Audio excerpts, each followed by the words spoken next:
navigating the legal maze, the plea decision in a high-profile insider trading cases. Today, Lawishhh, we're diving deep into the profile and high-profile, I would say, insider trading that captured the attention of both financial world and the public. So, we know this football club, I won't say which one, but the owner, Joe Lewis, has pleaded guilty to securities fraud and conspiracy to a United States corporation, making a significant turn in the case involving insider trading and high levels. So, trying to explore these intricacies of making a plea decision in such a complex case. I would never want to be caught in the US jurisdiction and their courts. It's very messy, but let's dive into this case at hand. So, Joe Lewis, a UK billionaire, has vast portfolios of companies admitting to passing privileged information to close associates, enabling them to make millions unlawfully. With his guilty plea of 2 counts of securities fraud and 1 count of conspiracy, we see the combination between a legal strategy aimed at mitigating the consequences of these serious charges.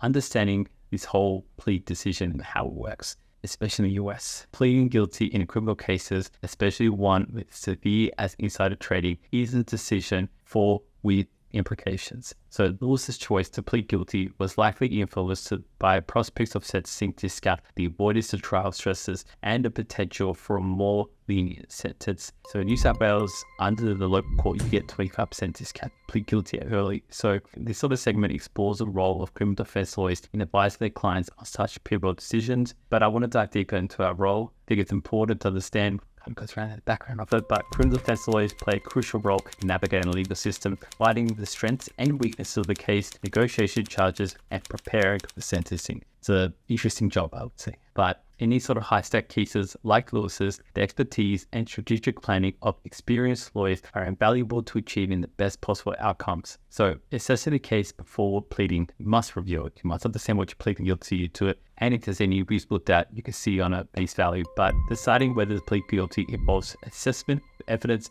potential defenses, and the legal landscape. So the segment sort of examines how defendants with their lawyers evaluate the cases, charges brought against them, how the strengths of the prosecution's evidence to make a very informed plea decision. So the very, very importance of not rushing a plea, whether be guilty or not guilty. So the option of plead guilty comes with a warning of haste. By understanding the full scope of the case and the evidence, defendants can avoid this sort of preliminary averting this guilt, especially through the simplified process like a written notice of pleading. This part highlights the significant obtaining issues of sort of getting legal advice before making such a plea. But if you do want to plead without, which most of the time is the right case, we need to understand what's preparing for it. So after a guilty plea, the show entirely focuses on sentencing preparation, from drafting letter apologies, from gathering character references, engaging in rehabilitation program. This segment explores how defendants and their lawyers prepare subjective material to influence the sentencing outcome favorably. I talked about this in the video.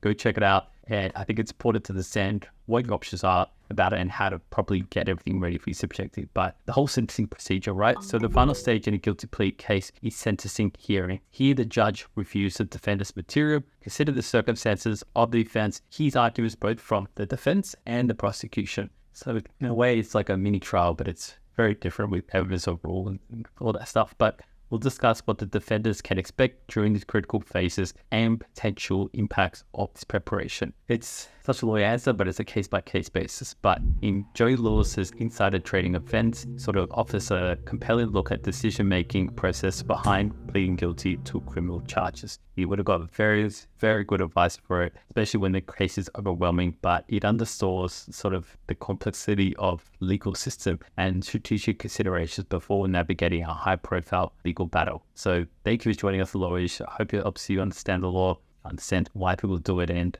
if you like this kind of video, if you want any more, drop in the comments. I'd love to hear it. Thank you.